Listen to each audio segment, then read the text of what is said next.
Hayop ka. Mga hayop kayo. Bakit nyo nagawa sa akin to, ha?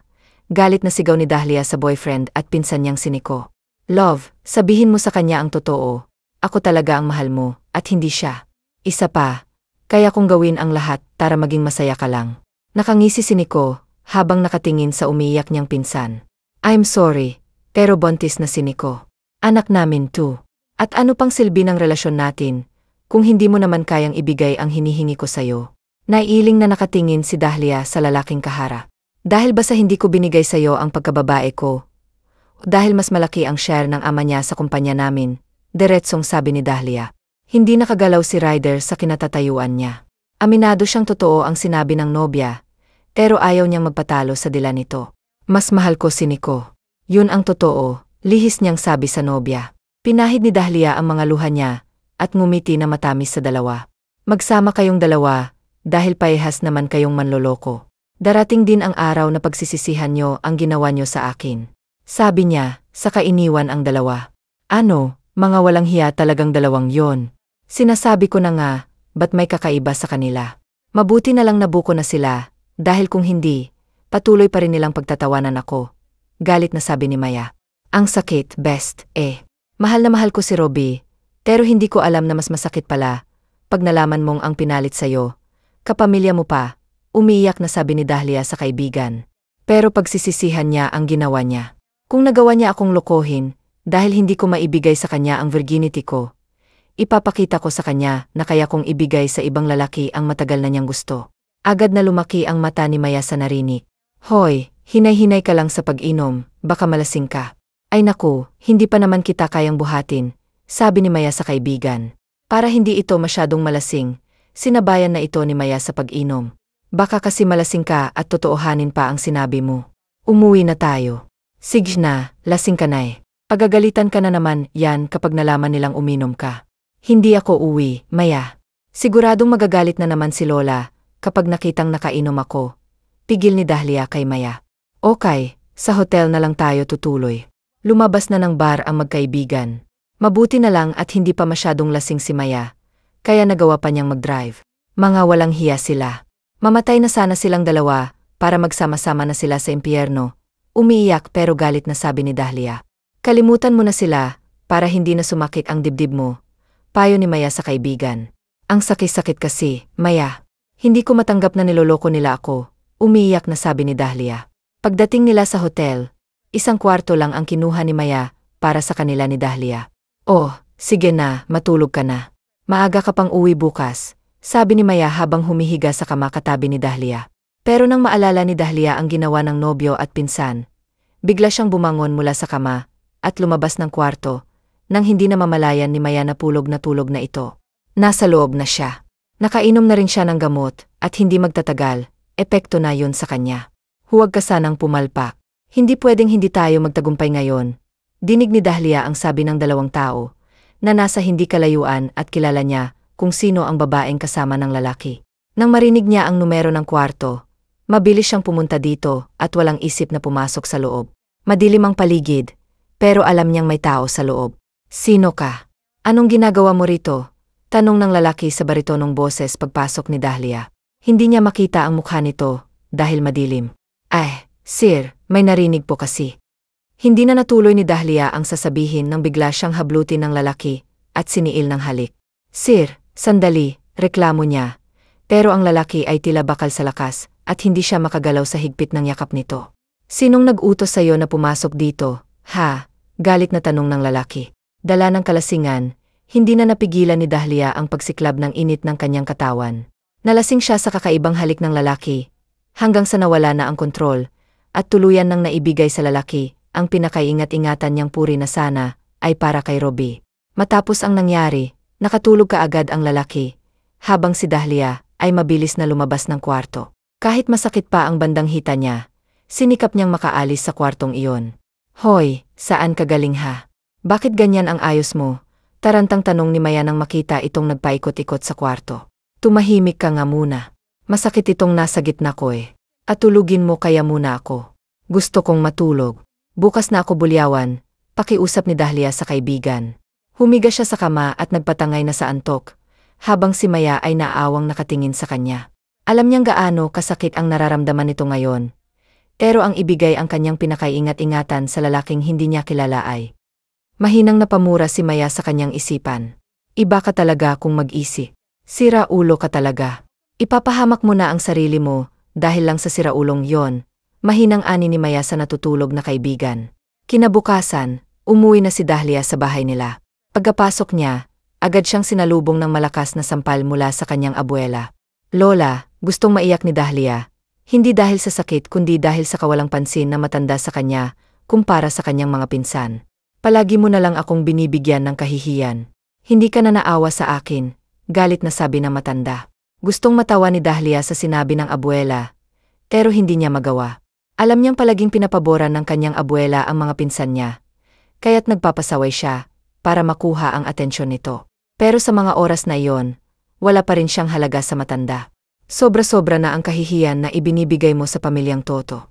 Ipadadala kita sa ibang bansa para magtanda ka at malaman mo kung ano ang kasalanan mo. Pinal na sabi ng abuela. Hindi na hinintay ni Dahlia ang iba pang sasabihin ni Margaret. Tinalikuran na niya ito at kaagad na nag-impake ng mga gamit. Really, ma'am? Ipadadala ni Lola si Dahlia sa ibang bansa? Masayang tanong ni Nico. Yes, baby. Kaya maghanda ka na. At sigurado akong ikaw na ang magiging CEO sa kumpanya ng iyong lola, nakangiting sagot ni Rhea sa ana. Finally, maalis na rin sa landas kong babaeng yon, at ang lalaking mahal niya ay magiging akin na.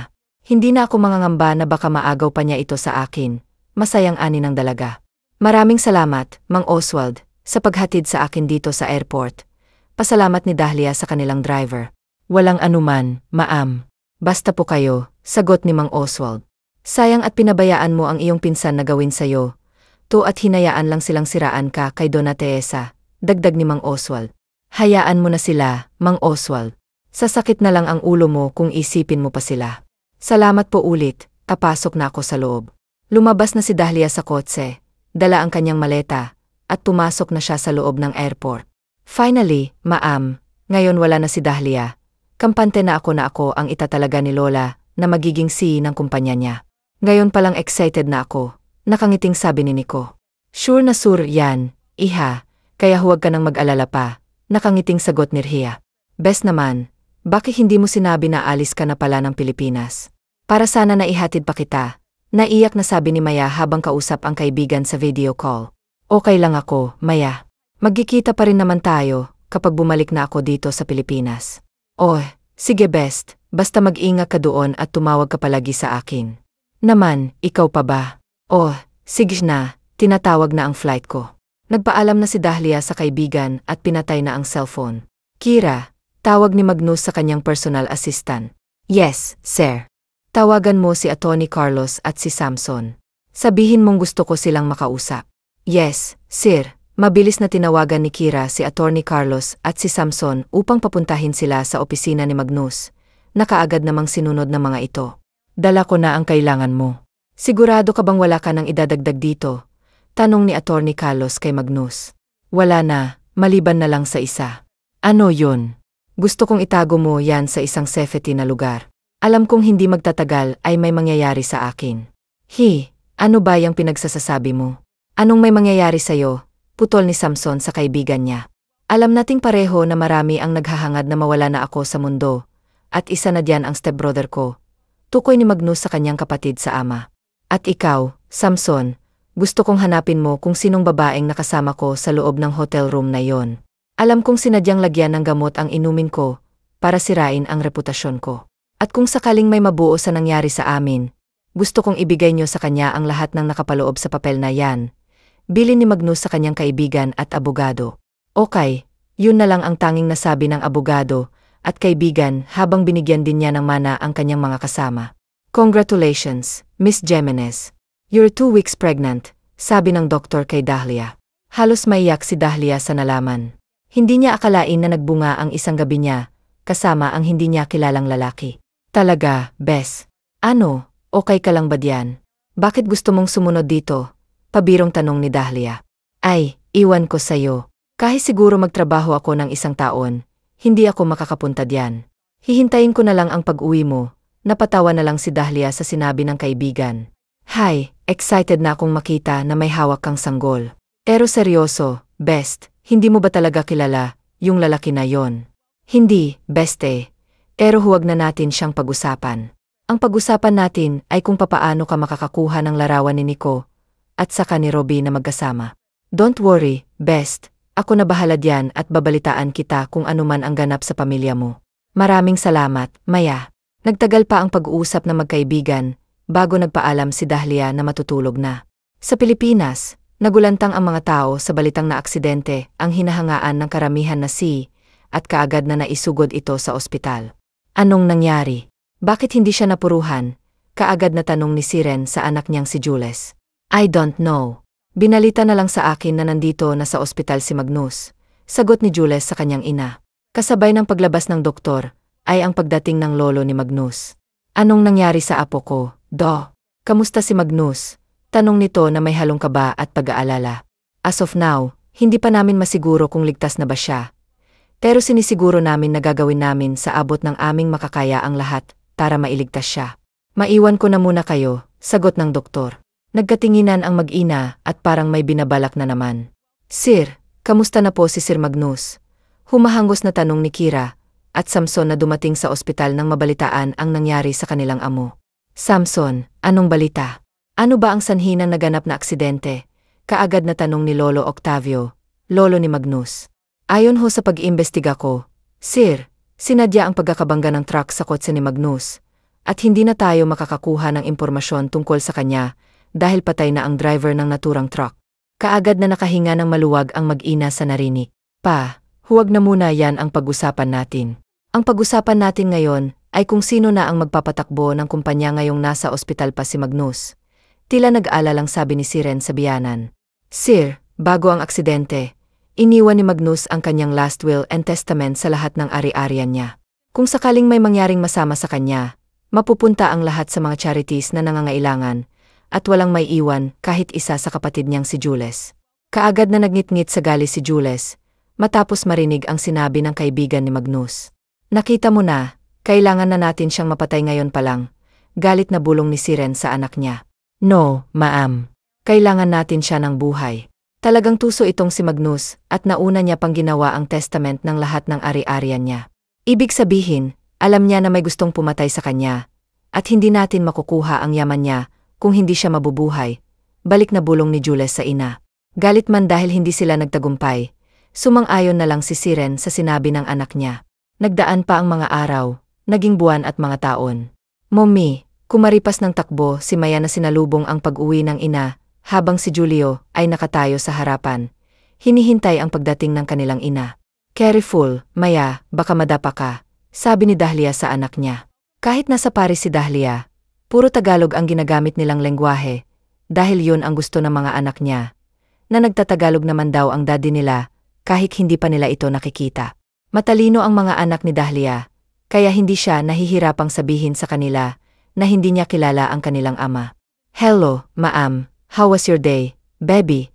Humalik si Dahlia sa anak niyang lalaki bago siya umupo. Okay naman po, ma'am, sagot ni Julio, tila matanda na ang boses. Masyado pa itong bata para sa ganoong pag-iisip. Pero hindi na lang niya ito binigyan ng pansin. Kumain na ba kayo? Tanong niya sa mga anak. Hindi pa po, gusto ka po naming makasama sa pagkain. Si Julio na ang sumagot. Oh, talaga. Wow, ang sweet talaga ng mga babis ko. Pagkatapos, sabay na yumakap ang magkapatid sa kanilang ina at binugbog siya ng halik sa mukha. Panay naman ang tawa ni Dahlia sa ginawa ng mga anak niya. Samantala, sa Pilipinas, ayokong uminom niyan. Namamanhid na ang dila ko sa kakainom ng gamot na yan. Batid sa boses ni Magnus ang iritasyon, dahil pinipili siya ng kanyang nurse na uminom ng gamot. Sir, para po ito sa inyong kabutihan. Kung patuloy po kayong hindi inom, siguradong hindi na po kayo gagaling, sagot ng nurse kay Magnus. I told you na ayaw kong uminom diyan.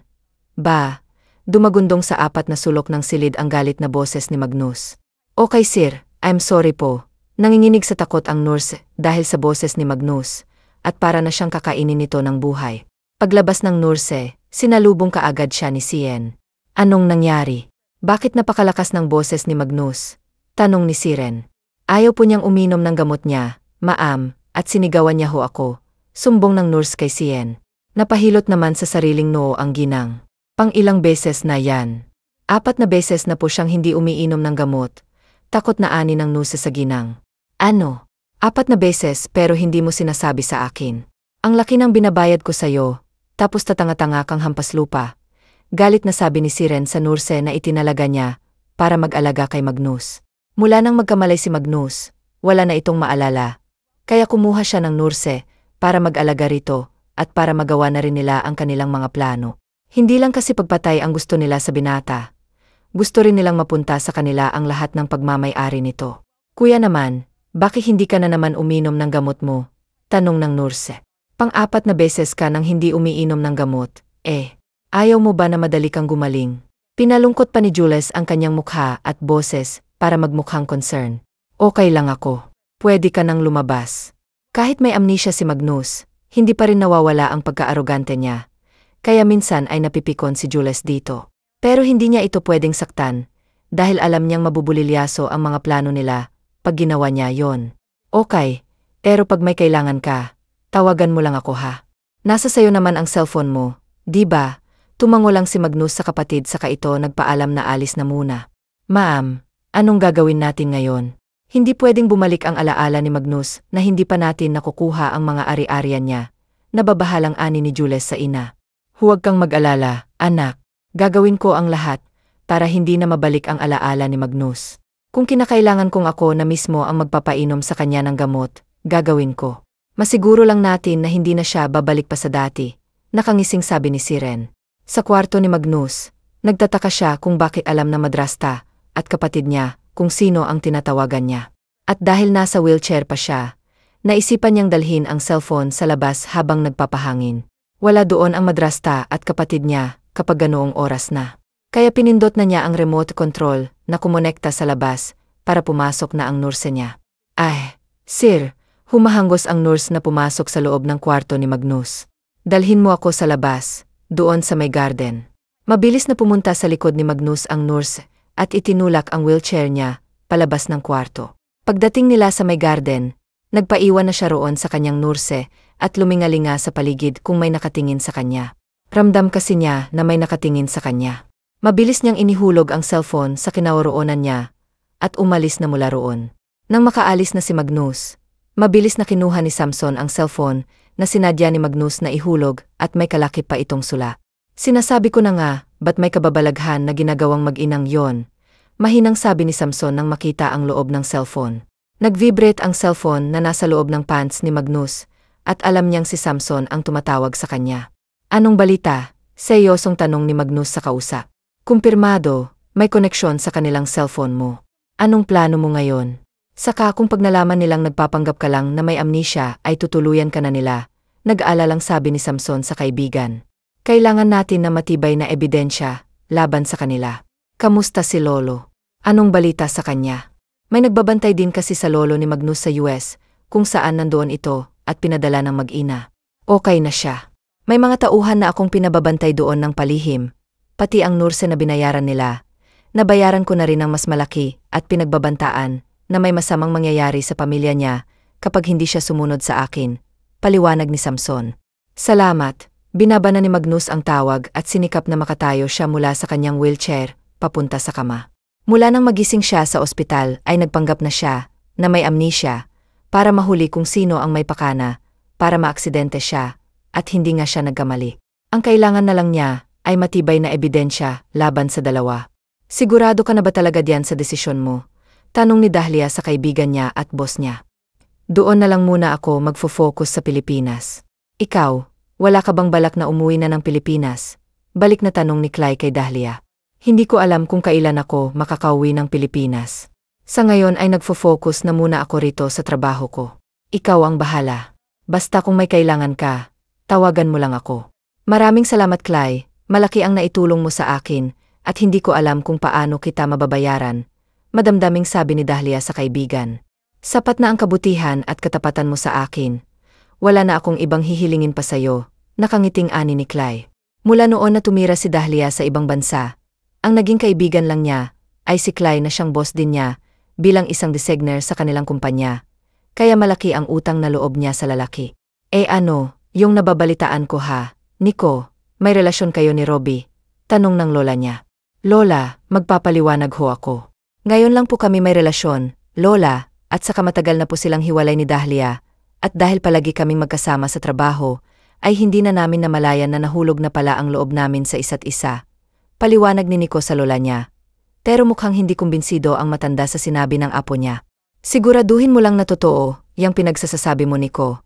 Dahil kung hindi, sinisiguro ko sa iyong may paglalagyan ka sa akin, banta na matanda sa apo niya. Maam, nagsasabi ng totoo ang apo mo, hindi marunong magsinungaling si Nico sa'yo, kampinirheya sa anak niya. Ano na naman bang kaguluhan? Kaagad na tanong ni Gino pagkapasok sa loob. Iminulat niya kaagad ang naabutan niya, na para bang nagbabangayan. Pagsabihan mo yang anak mo Gino. Kilala mo ako, pag ako ang nagalit, galit na sabi na matanda sa anak niya sa kanya iniwan ang mga ito. Ano na naman bang ginawa mo Nico? Bakit galit na naman si mommy sa inyo dad? Sumbong ng anak sa ama niya. Napabuntong hininga si Gino, dahil sa sinabi ng anak niya. Kahit sino naman ay magagalit sa ginawa mo. Sino ba kasing matinong babae na pumapatol sa nobyo ng pinsan niya? Hindi napigilan pa ni Gino ang magsalita. Gino, ano ba yung pinagsasasabi mo ha? Anak mo yang kausap mo, saway nirheya sa asawa niya. At kaya nagkakaganyan, yang anak mo, dahil palagi mo siyang kinukonsinti, kaya kahit boyfriend ng pinsan niya ginapang na niya. Galit din na sabi ni Gino sa kanya at iniwan ang mga ito sa sala. Maam, umiyak na sabi ni Nico sa ina. Hayaan mo na, maintindihan ka rin ng daddy mo. Intindihin mo muna siya ngayon. Umiiyak na tumango na lang si Nico sa kanyang ina. Kampi na naman kasi ito sa kanya. Noon pa man ay spoiled na ito sa kanya. Oh, taano ba yan? Hindi na kita mahahatid pa sa airport ha? Hinging sorry ni Dahlia sa kaibigan niya. It's okay. Naiintindihan kita. Alam kong busi ka sa trabaho mo, at isa yan sa hinahangaan ko sa'yo, nakangiting ani ni Clay. Thank you Clay. Sumakay na sa sasakyan si Clay, habang nakatanaw naman si Dahlia sa papalayong sasakyan ng kaibigan. Sigurado ka ba diyan Best? Tanong ni Dahlia sa kaibigan niya. Best. Pumunta siya rito sa bahay at sabi niya matagal ka na raw walang kontak sa kanya. Nami-miss ka na raw niya ng sobra. Nami-miss ko na rin siya Best. Pero kapag naalala kong ginawa niyang pagkampi sa pinsan ko, hindi ko maiwasan na bumalik ang galit ko sa kanya eh. Best, matagal na yun eh. Isa pa, matanda na lola mo para magalit ka pa sa kanya, sabi ni Sophie sa kaibigan. Pag-iisipan ko Besta. Isa pa, nag-aaral pa ang mga bata kaya kailangan ko muna silang patapusin sa taong, to bago umuwi diyan. Kung makapagdesisyon na ako, uwi na tayo ng Pilipinas. Mommy, sabay-sabay na sabi ng kambal na maabutan nila ang ina na kausap ang kaibigan niya. Yes baby. Gusto nyo ba? Nakangiting sagot ni Dahlia sa anak. Yehey. Finally, uwi na kami ng Pilipinas, nagtatatalon na sabi ni Maya. Napangiti na lang si Maya sa nakita niya. Talagang hyper na pagkabata si Maya, habang kakaiba naman ang kambal niya, dahil minsan lang itong ngumiti. Nagpaalam na si Maya sa kaibigan niya, habang si Dahlia naman ay ipinagluto ang mga anak niya. Mabilis lang na lumipas ang mga araw at naging mga buwan. Nakaempake na lahat ng dadalhin ni Dahlia sa pag-uwi nila sa Pilipinas. Nakahanda na rin ang bahay na tutuluyan nila. Ayaw niya kasing makisama sa pinsan niya sa mansyon ng kanyang lola. Pasensya ka na kung hindi kita masundo ngayon May problema kasi sa opisina na kailangan kong ayusin. Ano ka ba? Okay lang kami. Papunta na rin naman kami sa bahay. Uy, salamat pala sa bahay na binili mo pa talaga para sa amin Walang anuman. Sa kamaliit na bagay lang, yung bahay na yan kumpara doon sa naitulong mo sa akin sa kumpanya. Nakangiting sabi ni Clay, kahit di siya nakikita ni Dahlia ay alam niyang alam nito na nakangiti siya. Yaya, pakidala ng gamit ng mga bata sa kwarto nila. Utos ni Dahlia sa yaya ng mga anak niya. Opo, maam. Mama, makikita na po ba namin si Daddy dito? Nagniningning ang mga mata ni Maya habang nakatingin sa kanilang ina. Babi, magpahinga muna kayo ng kapatid mo sa kwarto ha. Sa kanyo naisipin ang daddy nyo. Alam kong pagod kayo sa biyahe. Kaya sige na, umakyat na kayo sa itaas. Kaagad naman na naunawaan si Dahlia ng kambal niya. Kaya umakyat na ang mga ito sa kwarto nila. Magkahiwalay ng kwarto si Julio at Maya dahil ayaw ni Julio na makasama sa isang kwarto ang isang babae. Kinabukasan, matapos nilang kumain ay nagpaalam na si Dahlia sa mga anak niya na may pupuntahan muna siya. Kaagad naman na pumayag ang mga anak niya. Pagdating niya sa mansyon ng mga Jimenez, ay napasigaw pa ang katulong na makita siya nito. Senorita Dahlia, ikaw na ba talaga yan? Masayang tanong nito kay Dahlia. Kamusta Rosa? Kaagad na tanong niya sa katulong nila. Naku senyorita, okay lang po ako. Asok po kayo, pupuntahan ko lang po si Donya sa kwarto niya. Tumango lang si Dahlia at inilibot ang paningin sa loob ng sala, saka napabuntong hininga. Sino ka? Tanong ni Rhea, dahil nakatalikod si Dahlia, ay hindi niya nakilala ang babae. Nang lumingon si Dahlia, kay Rhea ay kaagad na napatikom ang bibig niya. Hindi siya makapaniwala sa nakita niya. Hello auntie. How are you po? Matamis pang ngumiti si Dahlia sa ginang. Pero sinamaan lang siya nito ng tingin. Anong ginagawa mo rito? Hindi ba't nasa ibang bansa ka? Yes auntie. Pero ngayon ay umuwi na ako at saka bakit ka ba nagagali? May karapatan din naman ako sa bahay na, to habang ikaw ba? Sampid ka lang naman dito. Pang-insulto rin ni Dahlia sa ginang. Nanlisik ang mga mata ni Rhea na nakatingin sa dalaga. Pero nginisyan lang siya nito. Walang hiya ka. Akmang sasampalin sana ni Rhea si Dahlia nang may magsalita sa likod nila. Subukan mo lang na ilapat yung kamay mo sa apo ko. Sisiguraduhin kong hindi ka na makatapak pang muli dito sa pamamahay ko. Galit na ani na matanda. Kaagad na naibaba ni Rhea ang kamay niya dahil sa sinabi na matanda, habang si Dahlia ay lihim na napangiti dahil sa narinig at sa reaksyon ng tiyahin niya. Lola, baling ni Dahlia sa lola niya. Niyakap niya ng mahigpit ang kanyang lola. Dahil kahit gali siya rito, ay hindi pa rin nawawala ang pagmamahal niya rito. Ito na kasi ang nagpalaki sa kanya. Kamusta ka na? Mas lalo ka pa yatang gumanda ngayon ah. Manang-mana ka talaga sa iyong namayapang ina, nakangiting ani na matanda kay Dahlia. Maraming salamat, Lola. Kamusta na po kayo rito? Malambing na ani ni Dahlia sa lola niya. Naku, magiging okay na ako dahil nandito ka na. Ikaw, kamusta ka na? Kamusta ka doon sa abroad? Hindi ka ba nahirapan doon? Umiling si Dahlia at ngumiti sa kanyang abuela. May trabaho naman po ako doon, la, nakangiti pa ring sabi ni Dahlia. Halika apo. Doon tayo sa loob ng silid ko mag-usap. Sabi na matanda na mahagip ng mata niya ang masamang tingin ni Rhea sa apo niya. Nauna nang umalis ang matanda, habang si Dahlia ay lumingon muna kay Rhea at nginisihan ito. Ati ang pinsan na kararating lang ay nagulat nang makita siya. Pero nginisihan niya lang ang mga ito, bago sumunod sa lola niya sa kwarto nito. Kamusta ka na sa abroad, apo? Parehong nakaupo sa kamang dalawa. Okay lang ako, la, at alam mo po ba na may apo ka na? Nakangiting ani ni Dahlia sa lola niya. Sandaling hindi nakakibo ang matanda, dahil sa narinig niya. Gumiti na matamis ang matanda sa apo niya, na gusto pa sana niyang magtanong kung papaano, at kung sino ang ama, ay hindi na lang niya ginawa. Hahayaan na lang niya ang apo mismo ang magsabi kung sino ang ama ng mga anak nito. Dito ka na magtanghalian, apo. Magpapaluto ako ng masarap na tanghalian at ipapaluto ko mga paborito mong pagkain. Walang nagawa si Dahlia kung hindi ang pagbigyan ng lola niya. Nang malaman ni Jasper na nasa mansyon ng ina niya ang kanyang anak, ay mabilis na iniwan niya ang kanyang trabaho at pinuntahan ng anak niya sa mansyon ng kanyang ina. Pagdating sa mansyon ay doon na dumiretso si Jasper sa kwarto ng ina dahil alam niyang nandoon ang anak niya. Dad! Mabilis na niyakap ni Dahlia ang kanyang ama nang pumasok ito sa kwarto ng lola niya. Sobrang namiss kita, anak. Batid sa boses niya ang galak na mayakap ulit si Dahlia. I missed you too, Dad. Kamusta ka na? Balita ko malaki na ang pinagbago mo. Anak, dahil gusto kong makasama ka kaya ginawa ko talaga ang lahat para magbago na. Napaiyak si Dahlia sa narinig niya mula sa kanyang ama. Matapos makasama sa pagkain ng ama't lola niya, ay nagpaalam ng umuwi ni Dahlia. Alam mo bang nandito na sa Pilipinas ang babaeng pinapahanap mo 5 years ago? Sabi ni Samson sa kaibigan habang kasama ito sa sasakyan niya. Are you sure? Yes. Ibinigay ni Samson ang dala niyang envelope kay Magnus at halos hindi na kumurap ang mata niya habang nakatitig sa mga batang nasa larawan. Sobrang kamukha mo yung lalaki, kaya malaki ang posibilidad na anak mo ang dalawang yan. Pukaw ni Samson sa atensyon ng kaibigan. Gusto kong masigurong kaligtasan nila. At kung maaari wala mo nang makakaalam tungkol sa kanila, bili ni Magnus sa kaibigan niya. Hindi mo na ba sila ipad na test? Baka mamaya. I'm pretty sure that the twins are mine, sir. Seryosong sabi ni Magnus. Kape, boss, nakangiting ani ni Samson. Matapos mag-usap ay umalis din kaagad si Samson sa kotse ni Magnus. Baka may makakita pa sa kanya. Mahirap na baka magduda pa ang mga ito, na wala naman talaga siyang amnesia.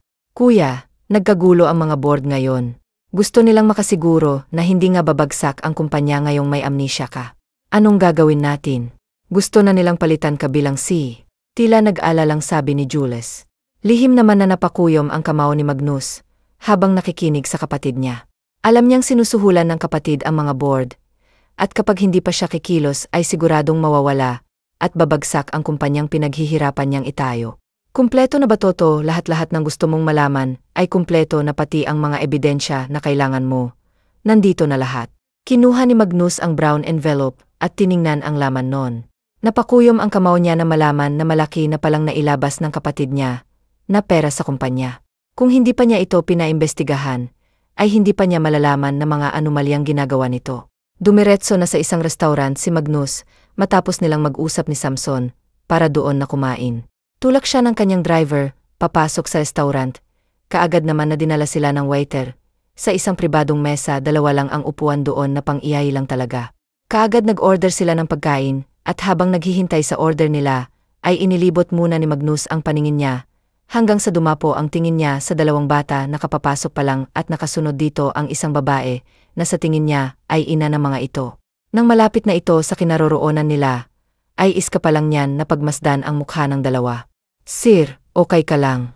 Bulong ng driver kay Magnus, pero hindi siya pinapansin nito, dahil ang tingin nito ay nasa kambal na papunta sa kinaroroonan niya. Daddy. Namilog ang mata ni Maya nang makita ang taong nakaupo sa upuan. Maya, hindi siya ang daddy niyo, okay? Pasensya na po, sir. Let's go, baby.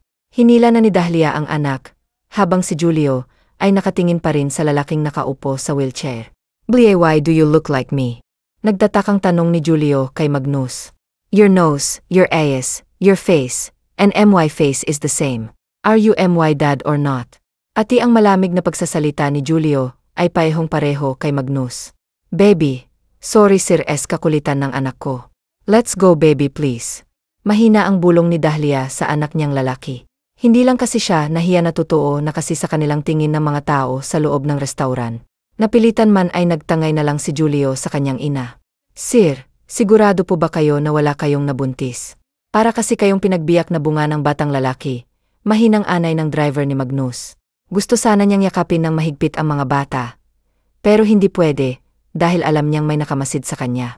Ayaw niyang madamay ang mga anak niya sa gustong gawin ng kapatid o madrasta niya, kaya palihim na pinababantayan niya ang kanyang mga anak sa kanyang mga tauhan.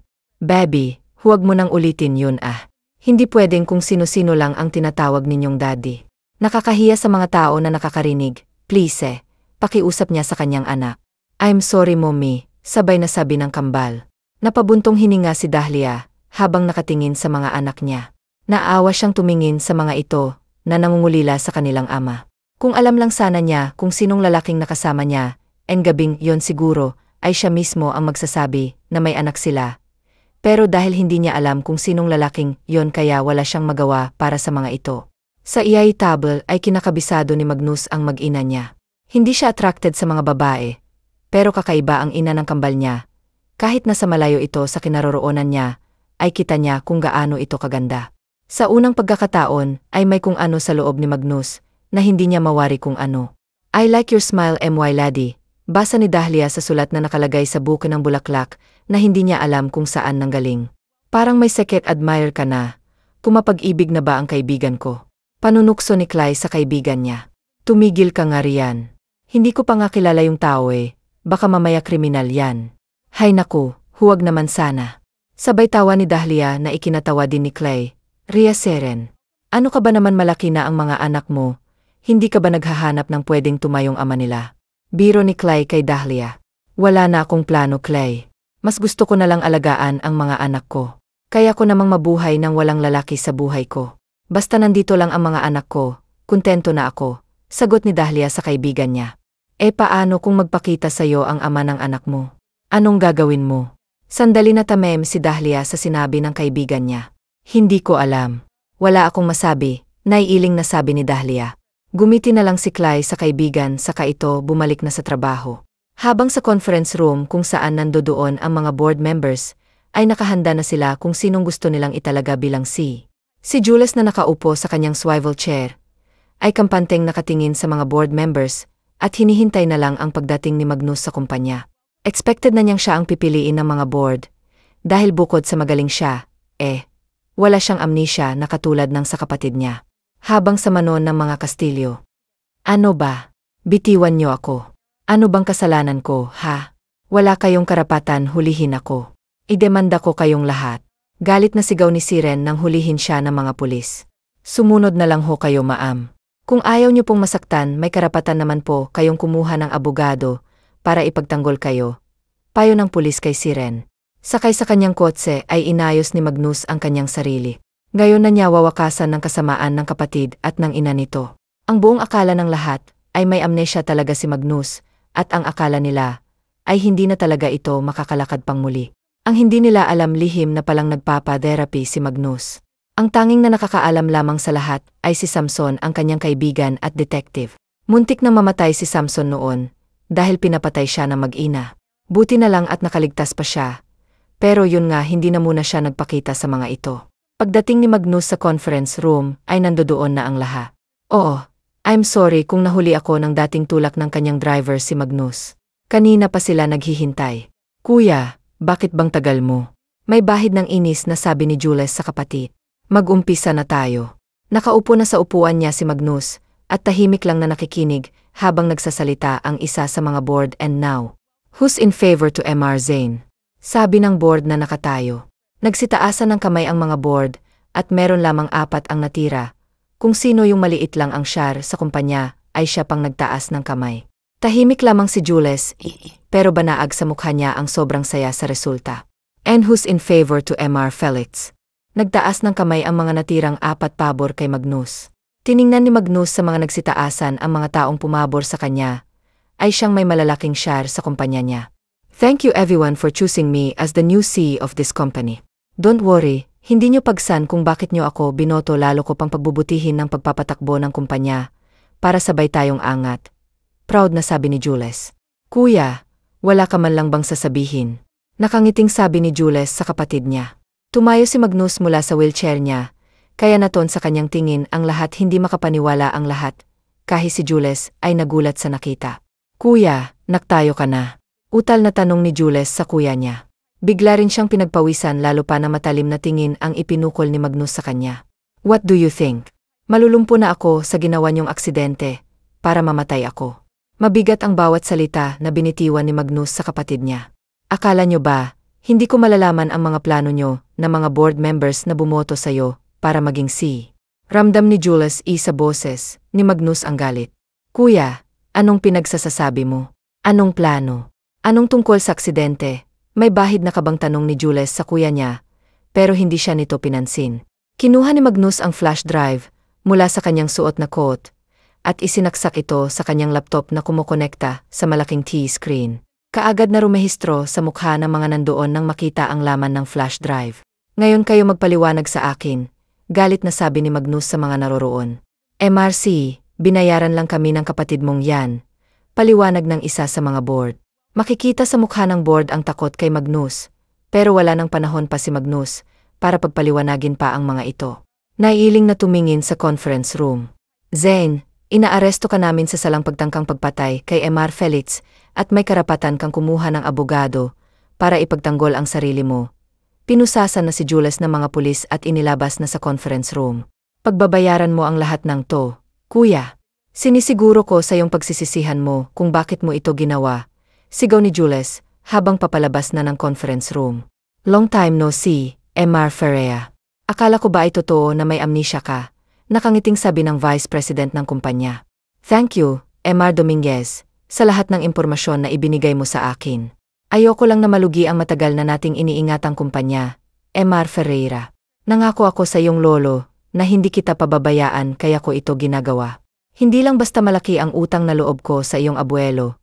Malaki-laki ito at hindi ito kayang bayaran ng malaking halaga ng pera. Thank you again, MR Dominguez. Matapos madakip si Jules, ay ang sunod na plano naman ni Magnus, ay ang makilala siya ng kambal niya. Kahit tinatawag na siyang daddy ng mga ito, iba pa rin pag nalaman nila na siya pala ang ama ng mga ito. Yaya, tawag ni Dahlia sa yaya ng kambal niya. Yes, Ma'am Dahlia. Bakit tahimik yata ang mga bata ngayon? Himala at hindi nila binibigyang bok ang kanilang ama. Takang tanong ni Dahlia sa yaya ng kambal. Hindi ko rin alam, maame. Kakamot-kamot na sabi ng yaya ng dalawa. Asan ba sila, ya? Nasa kanilang playroom sila, ma'am. Ikukuha ko nga po sila ng snacks nila eh. Okay, ya. Salamat ha. Pupuntahan ko na lang sila. Pwedeng igawa mo na rin ako, ya.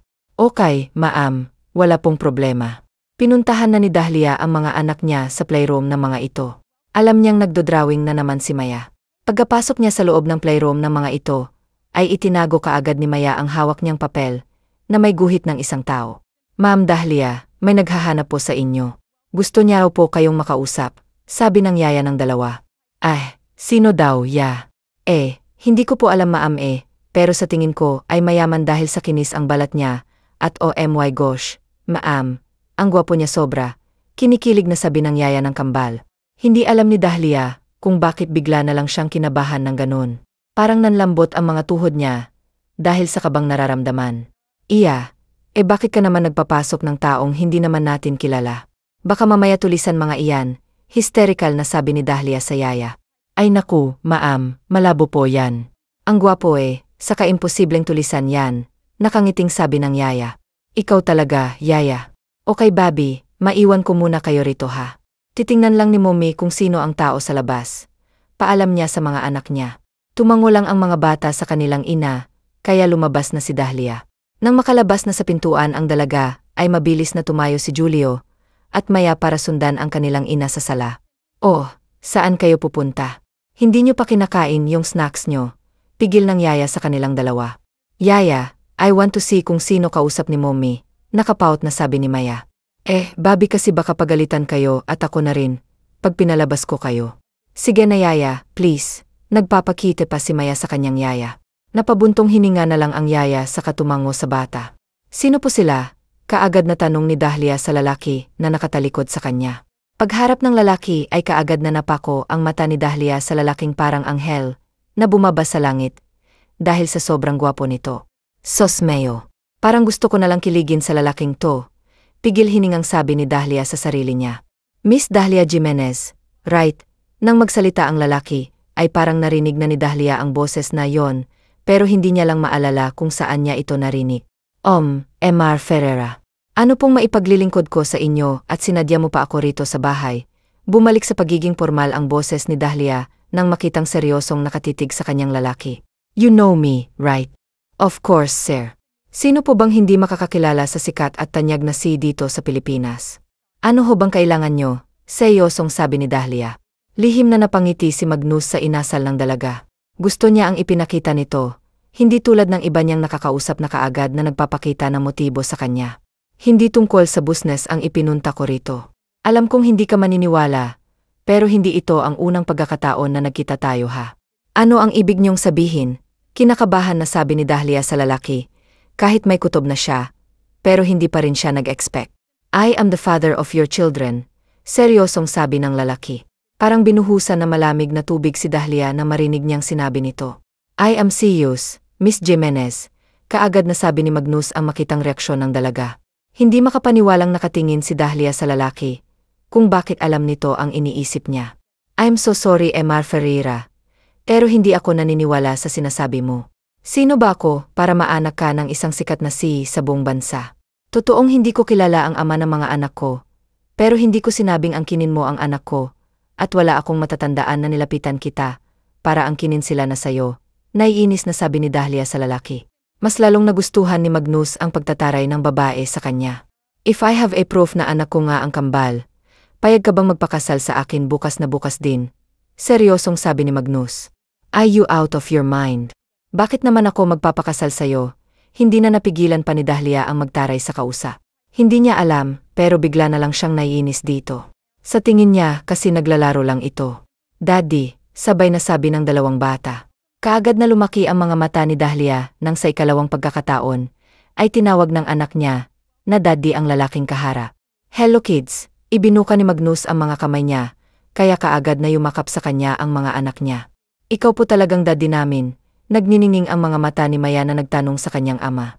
Yes baby, ako ang daddy niyo. And what's your name again? Maya po.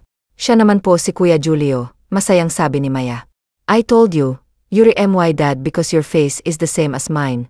Nagyayabang na sabi ni Julio na out of place na si Dahlia dahil nakatuon na sa kanilang ama ang atensyon ng mga anak niya. Nang mahagip ng mata niya ang isang envelope sa mesa ay kinuha niya ito at tiningnan ang laman noon. Walang kuwap na nakatingin si Dahlia sa laman ng brown envelope dahil isa, yung DNA test. Papaano ka nakakuha ng sample sa DNA test ng mga anak ko? Nagtatakang tanong ni Dahlia sa lalaki. I have my own ways para patunayan na anak ko nga sila. Ngayong alam ko na ang totoo, gusto kong punuan ang mga araw na hindi nila ako nakasama. Seryosong sabi ni Magnus. Hindi alam ni Dahlia kung anong totoong nararamdaman niya. Pero sa loob ng puso niya, ay may kung anong saya siyang nararamdaman. Masaya siya para sa mga anak niya, at masaya siyang hindi pala kriminal ang lalaking nakatalik niya. 8 oras na ng gabi nang umuwi si Magnus. Tulog na rin kasi ang mga anak niya. Inihatid muna ni Dahlia ang lalaki sa labas ng bahay. Salamat sa sayang ibinigay mo sa mga anak ko ha. Ngayon ko lang sila nakitang ganon kasaya ngayon lang na nakasama kanila. Pasalamat ni Dahlia sa lalaki. Mga anak ko sila, Miss Jimenez, kaya obligasyon kong pasayahin sila at ibigay sa kanila ang pangangailangan nila. Tipid na ngumiti si Dahlia sa binata saka ito tutuluyan na sumakay sa kotse niya. Ano, Bes? Sur ka ba diyan? Yung sikat at gwapong si pala ang ama ng mga anak mo, ay napapikit na lang si Dahlia sa tenga niya nang tumili ng malakas si Sophie. Huwag ka namang sumigaw, nabibingi ako sa lakas ng boses mo reklamo ni Dahlia sa kaibigan. Sino ba naman kasing hindi kikiligin kung ang kasing sikat at kasing gwapo ni Emar Ferreira ang nakabuntis sa'yo ha? Nakahawak pa si Sophie sa pisngi niya, sabay pagulong-gulong sa kama niya, at tinawanan na naman kaagad siya ng kaibigan niyang si Dahlia. Kung makakiri ka diyan parang ikaw yung nabuntis Natatawa pa ring sabi ni Dahlia sa kaibigan, kaya napasimangot si Sophie. Naman, kinikilig lang naman ako para sa'yo, nakasimangot na sabi nito. Pero seryoso Best, nung una mo siyang nakita, anong naramdaman mo? Curious na tanong ni Sophie. Kaba, kinakabahan lang ako at para akong hinihigop sa pamamagitan ng titig niya sa akin. Hindi ko siya masabayan, nahihiyang sabi ni Dahlia. Oy, may in love na yan, tili ulit ni Sophie. Naiiling na nakangiti na lang si Dahlia sa ginawa ng kaibigan. Kinabukasan ay maagang pinaliguan ni Dahlia ang mga anak niya. Dahil ipakikilala na niya ang kanyang kambal sa kanyang ama't lola. Ngayon lang siya nagkaroon ng pagkakataon na maipakita ang mga ito. Dahil busy siya sa trabaho niya. Palagi naman silang magkausap sa video call. Pero gusto talaga ng lola niya na makita ito sa personal. Habang sa kulungan ay kausap ni Jules ang isa sa mga tauhan niya. Boss, nakahanda na po ang lahat.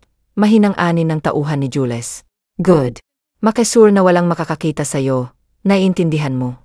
Kape boss, nakangising nakatingin sa Jules, tauhan niya ng papalayo ito. Buti na lang at pinuntahan kaagad siya nito sa kulungan matapos malaman na nakakulong na siya. Tingnan ko lang kung hindi ka mangisay sa galit at sakit. Pag nalaman mo ang mangyayari sa tinatago pinakaingat-ingatan mong mga mahal sa buhay. Nakangising aso na sabi ni Jules, iibinilita kasi ng tauhan niya na may anak pala ang binata at yun ang gagamitin niya para makaganti sa kapatid. Ma'am, let's go. Hila-hila ni Maya ang ina papunta sa kotse ng ama na naghihintay sa kanila. Matapos kasi nilang pumunta sa bahay ng lola nila ngayon, ay sa bahay naman ng kanyang daddy sila pupunta. Let's go. Pinagbuksan ni Magnus ang mga anak niya sa pinto ng sasakyan, at pagkapasok ng mga ito, ay susunod na sana si Dahlia. Pero pinigilan siya ni Magnus. Oh, bakit? May problema ba? Tanong niya sa lalaki. Sa front seat ka sasakay kasama ko. Seryosong sabi ni Magnus. Magsasalita pa sana si Dahlia, pero tinalikuran siya ng binata. Nahihiyang sumunod na lang si Dahlia sa lalaki, at tumasok sa front seat, dahil binuksan na yun ni Magnus. Habang nasa biyahe ay pasimpleng sinusulya pa ni Dahlia ang binata na nagdadrive. Mula sa perpektong mukha nito sa matangos na ilong at manipis at namumulang labi ng lalaki, ay hindi nakaligtas sa paningin ni Wenna. Nang maramdaman ni Magnus na may nakatitig sa kanya, ay nilingon niya ang katabi, kaya nag-abot ang tingin nilang dalawa. Enjoying the view ho, nakangising sabi ni Magnus. Dahil sa narinig ay nahimasmasan si Dahlia, kaya kaagad na nag-iwas siya ng tingin sa lalaki, habang ramdam niya ang pag-init ng pisngi niya. Lihim na napangiti si Magnus sa reaksyon ni Dahlia. You're cute when you're blushing, nakangiting anin ng binata. Ang yaya at ang kambal sa bakit ay pilit na pinipigilan na mapanuksong tingin sa dalawa, kahit sila'y kinikilig sa dalawang nasa unahan. Pagdating sa bahay ng ama ay mabilis na bumaba ng sasakyan si Dahlia.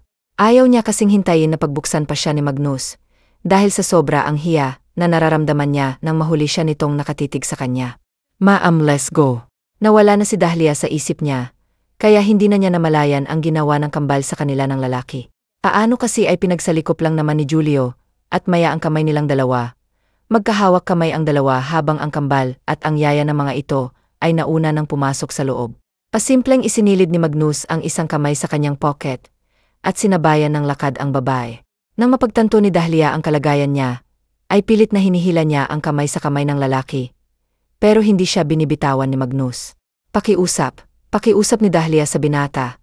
Pero si Magnus, parang walang naririnig, patuloy lang ito sa paghakbang kaya napasunod siya rito.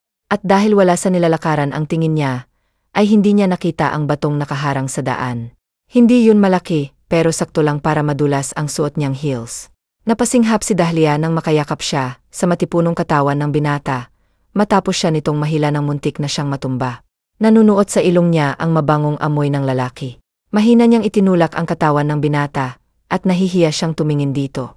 Sorry sir.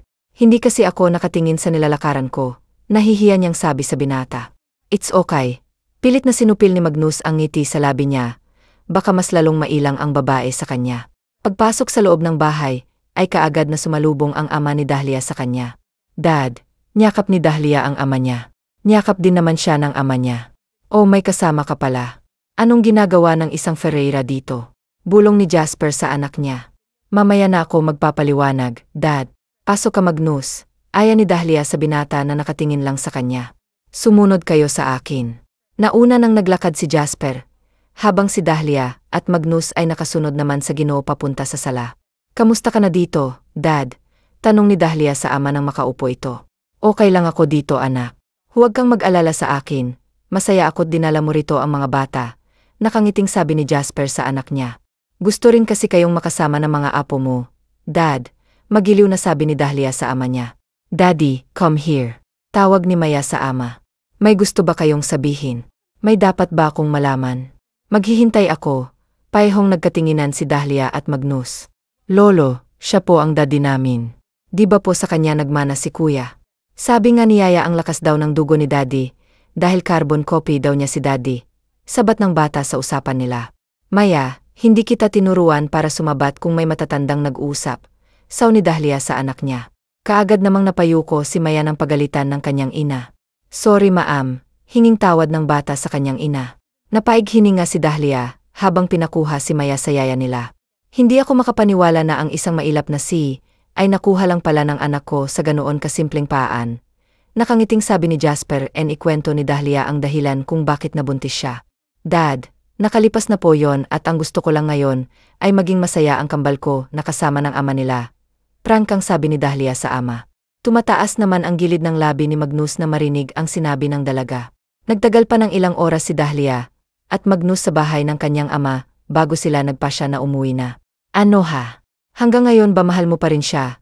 Kaya mo gustong iurong ang engagement party natin? Galit na sabi ni Nico kay Robbie, kinausap siya ng lalaki at sinabing hindi na muna nila itutuloy ang kanilang engagement party. Hanggang ngayon mahal ko pa rin siya at pinagsisisihan ko kung bakit ako nagpatukso sa'yo, kung bakit sinaktan ko pa siya noon. Nagsisisi ako at gagawin kong lahat mapatawad at bumalik lang siya sa akin. Prangkang sagot ni Robbie sa dalaga. Walang hiya ka. Walang hiya ka. Binigay ko sa iyong lahat-lahat, kahit kaluluwa ko inalay ko sa iyo. Ano pa bang kulang at ginaganito mo ako? Mahal na mahal kita, Ralph. Umiiyak na sabi ni Nico. I'm so sorry, pero nakapagdesisyon na ako. Mas mahal ko si Dahlia. Kaya kong tanggapin at magpakaama sa mga anak niya, basta bumalik lang siya sa akin. Pinal na sabi ni Robbie, sa kanya iniwan si Nico. Pinagbabato ni Nico ang mga gamit na madadampot niya sa bahay ni Robbie. Kasalanan mo ang lahat, Rowena, at hindi ko hahayaan na maging masaya kayo ni Robbie. Dahil akin lang siya.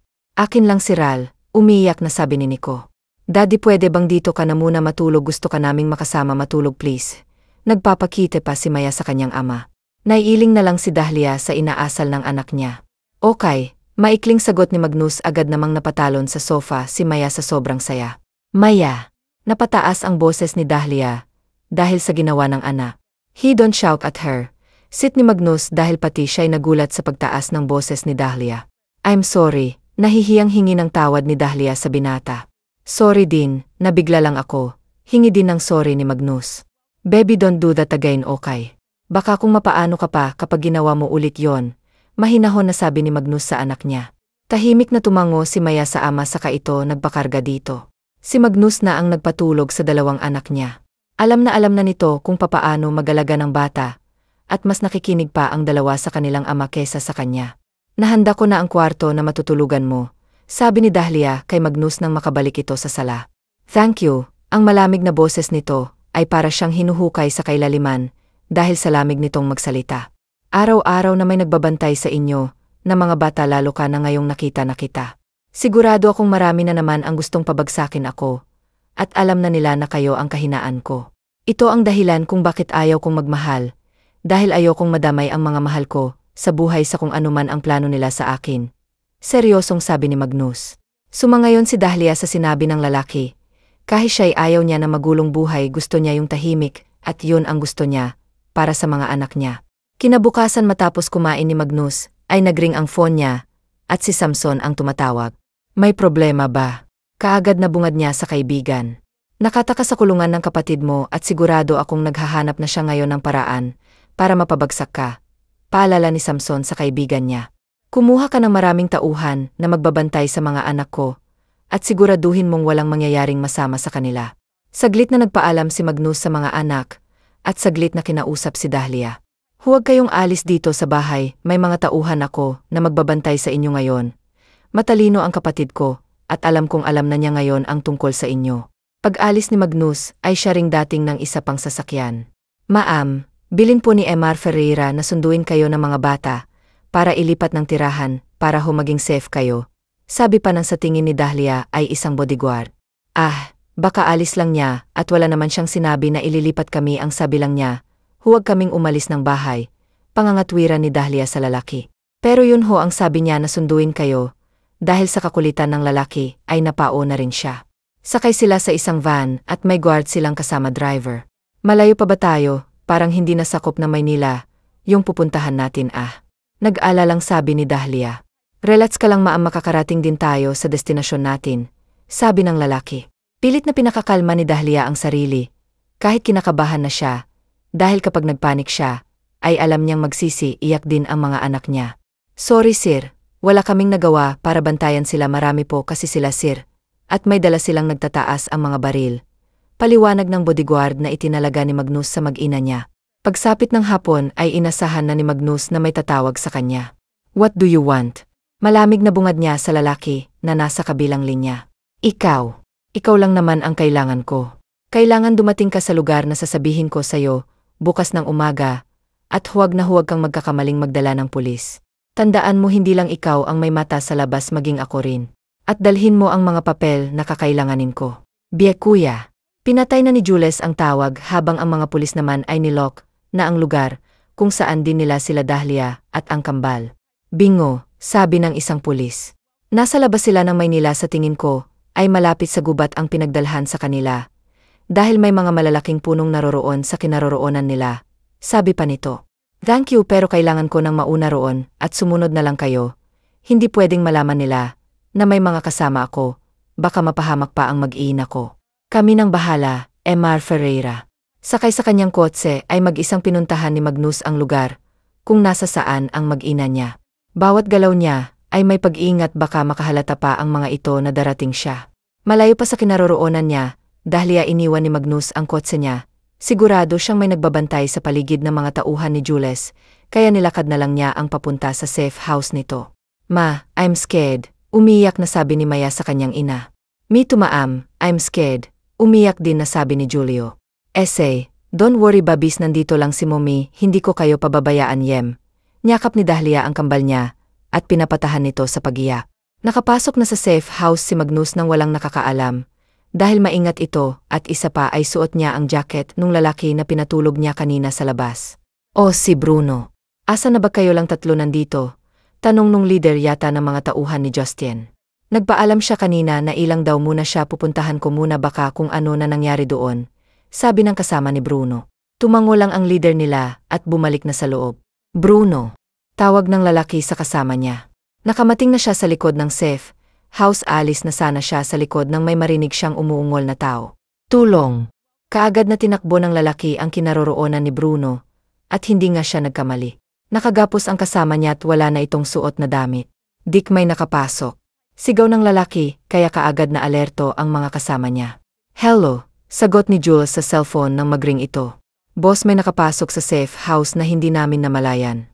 Kaagad na pabangon si Jules dahil sa narinig. Buwisit. Matalino ka talaga kuya.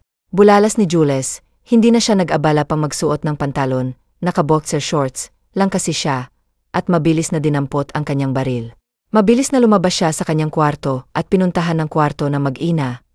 Pero hindi pa siya nakakalapit na magpalitan na ng putok sa baba, mahabang napamura na lang si Jules.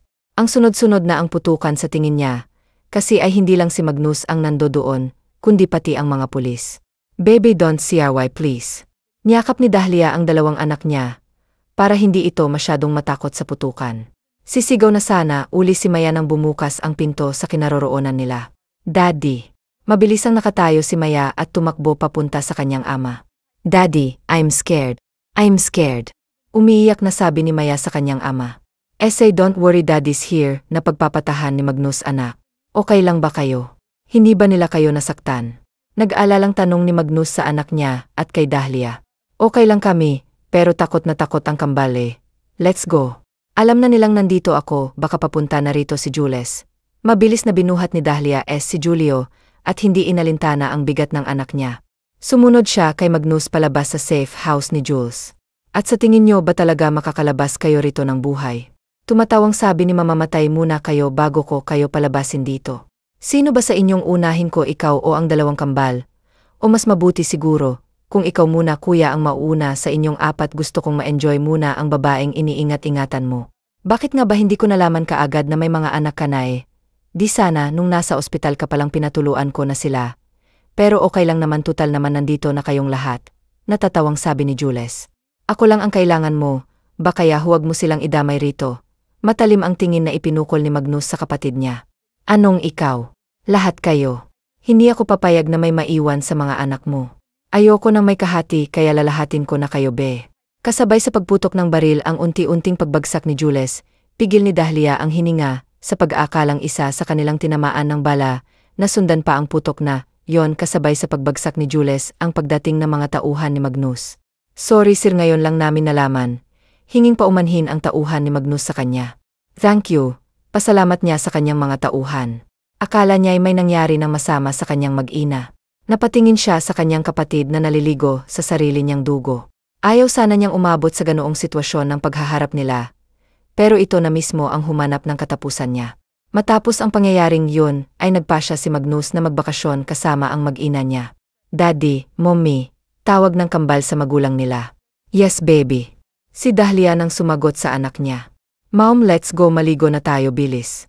Hinila ni Maya si Dahlia, kaya wala na sa sariling napatayo siya, kasabay noon ang pagkatanggal na manipis na tela na nakatakip sa suot niyang swimsuit. Wow, flawless as sexy. Pare o kung akong asawa niyan, hindi ko yan hahayaang magsuot ng ganyan, gusto ko ako lang ang makakakita niyan, sabi ng isang lalaki.